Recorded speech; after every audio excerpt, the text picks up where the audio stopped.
Ukraine शांति वार्ता नाकाम होने पर जेलेंस्की आगे की जंग लड़ने के लिए तैयार है।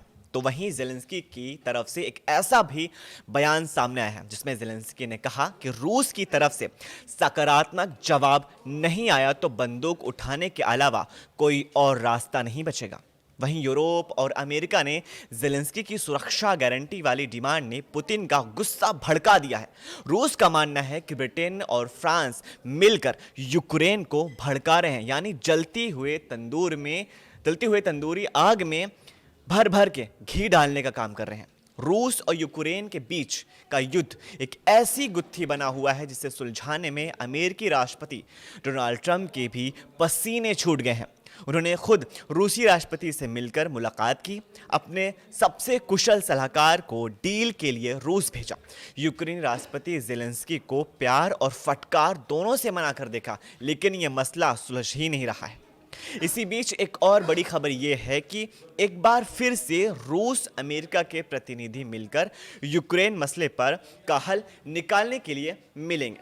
व्हाइट हाउस के मुताबिक यूक्रेन युद्ध को खत्म करने के लिए राष्ट्रपति डोनाल्ड ट्रंप की नई योजना पर चर्चा के लिए अमेरिकी और रूसी अधिकारी इस वीकेंड पर मुलाकात कर सकते हैं। ये बैठक अमेरिका के फ्लोरिडा राज्य के मियामी में होगी। व्हाइट हाउस के एक अधिकारी ने एएफपी को बताया कि बातचीत का मकसद ट्रंप की ताज़ा पहल पर विचार करना है। हालांकि बैठक के एजेंडे की विस्तारित जानकारी साझा अभी तक नहीं की गई है। न्यूज़ पोर्टल पॉलिटिको के रिपोर्ट के मुताबिक अमेरिकी प्रतिनिधिमंडल का नेतृत्व विशेष राजदूत स्टीव विटकॉफ और ट्रंप के दामाद ज़ियाड कुशनर कर सकते हैं। वहीं रूसी पक्ष की एक अगुवाई किरिल दमिद्रिव के हाथ में रहने की संभावना है, जो रूसी राष्ट्रपति व्लादिमीर पुतिन के दूत माने जाते हैं। ट्रंप प्रशासन यूक्रेन और उसके यूरोपीय साझेदारों के बीच इधर कुछ ही दिनों से लगातार गहन चर्चा चल रही है। वे चाहते हैं कि राष्ट्रपति डोनाल्ड ट्रंप के प्रस्ताव को सभी के लिए स्वीकार बनाया जा सके और इसी युद्ध का अंत हो सके। वहीं यूक्रेनी राष्ट्रपति व्लादिमीर जेलेंस्की ने कहा कि अंतिम प्रस्ताव कुछ ही दिनों में तैयार कर लिया जाएगा और इसके बाद इसे रूस को सौंप दिया जाएगा। ट्रंप के मसौदे को फौरी तौर पर देखा जाए तो उन्होंने यूक्रेन को नाटो जैसे सुरक्षा आश्वासन देने की पेशकश की है, लेकिन रूस की जीती गई जमीन को लेकर के अब तक कोई सहमति नहीं बन पाई है। ट्रंप रूस के राष्ट्रपति व्लादिमीर पुतिन की मांग के मुताबिक यूक्रेन पर पूर्वी डोनबास क्षेत्र को छोड़ने का दबाव बना रहे हैं। हालांकि यूक्रेन ने इसका विरोध किया है और किसी समझौते के तहत मौजूदा युद्ध मोर्चे को फ्रीज करने का प्रस्ताव भी रखा है। इन तमाम प्रयासों के बावजूद जेलेंस्की ने चेतावनी भी दी है कि रूस एक नए साल की जंग की तैयारी कर रहा है। ये बयान एक ऐसे समय पर आया जब संकेत मिल रहे हैं कि पुतिन ट्रंप के प्रस्ताव को ठुकरा सकते हैं। रूस के उप विदेश मंत्री सरगोई रयाबकोव ने साफ कहा है कि युद्ध खत्म करने के लिए रूस किसी भी कब्जे वाले इलाके को वापस नहीं करेगा। इसके साथ ही रूस ने यह भी स्पष्ट कर दिया है कि युद्ध के बाद यूक्रेन में नाटो के शांति सैनिकों को तैनात करने का प्रस्ताव उसे मंजूर नहीं होगा।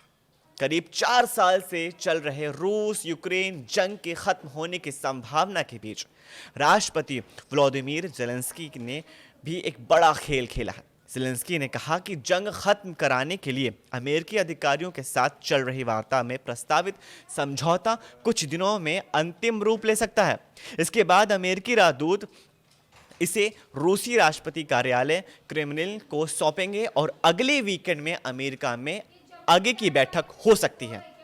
सोमवार को बर्लिन में हुई वार्ता के बाद जेलेंस्की ने पत्रकारों से कहा कि अमेरिका के साथ शांति योजना का मसौदा परफेक्ट नहीं है, लेकिन बहुत व्यवहारिक है। हालांकि उन्होंने ये चेतावनी दी है कि कुछ प्रमुख मुद्दे, विशेष रूप से जो रूसी कब्जे वाले यूक्रेनी क्षेत्र का भविष्य अभी भी अनसुलझा है। इस बीच अमेरिका नेतृत्व वाली शांति प्रयासों में तेजी आ रही है, लेकिन अब ध्यान मॉस्को की ओर है। रूसी राष्ट्रपति व्लादिमीर पुतिन वाशिंगटन, कीव और पश्चिमी यूरोप के अधिकारियों द्वारा तैयार प्रस्ताव पर आपत्ति जता सकते हैं, खासकर यूक्रेन के लिए युद्ध के बाद सुरक्षा गारंटी पर। जेलेंस्की ने कहा कि बर्लिन वार्ता के बाद हम मजबूत सुरक्षा गारंटी पर बहुत करीब हैं। नेटो देश के एक अधिकारी ने गोपनीयता की शर्त पर बताया कि सुरक्षा प्रस्ताव पश्चिमी सहायता पर आधारित होगा, जो कि यूक्रेनी सेना को मजबूत बनाए रखेगा। इसी बीच वहीं बीबीसी की एक रिपोर्ट में कहा गया कि यूक्रेन अब अपने दम पर अपनी सुरक्षा की योजना पर काम कर रहा है। इसके लिए उसने काम भी शुरू कर दिया है। वह वो हथियारों को लेकर के पूरी तरह से पश्चिम, खासकर अमेरिका पर निर्भर नहीं रहना चाहता है। वो अपने दम पर हथियार बनाने की फैक्ट्रियां लगा रहा है ताकि वो रूसी खतरों से अपने दम पर निपट सके। इस रिपोर्ट में कहा गया कि अब तक यूक्रेन सोवियत संघ के वक्त के हथियारों पर निर्भर था, लेकिन अब उसको आधुनिक हथियारों की जरूरत महसूस हो रही है। इसी बीच उसे पश्चिमी देशों की अपेक्षित सहायता भी नहीं मिली। इसी कारण वो अपने हथियार फैक्ट्रियां लगा रहा है। युद्ध की शुरुआत में यूक्रेनी सोवियत युग के पुराने हथियार पर निर्भर था, लेकिन पश्चिमी सहायता से आधुनिकीकरण के बाद अब वो ड्रोन और रोबोट जैसे मानव रहित सिस्टम में लीडर बन गया है। अब घरेलू क्रूज मिसाइलें इस क्षमता की ओर और मजबूत कर रही हैं। फाइटर पॉइंट कंपनी के मुख्य तकनीकी अधिकारी इरीना तेहरन ने बताया कि फोर्लिमगो मिसाइल अब काली रंग की है। शुरुआती प्रोटोटाइप जो था उसका गुलाबी था। उनका मजाकिया अंदाज में ये कहना था कि ये मिसाइल रूसी तेल को खा जाती है।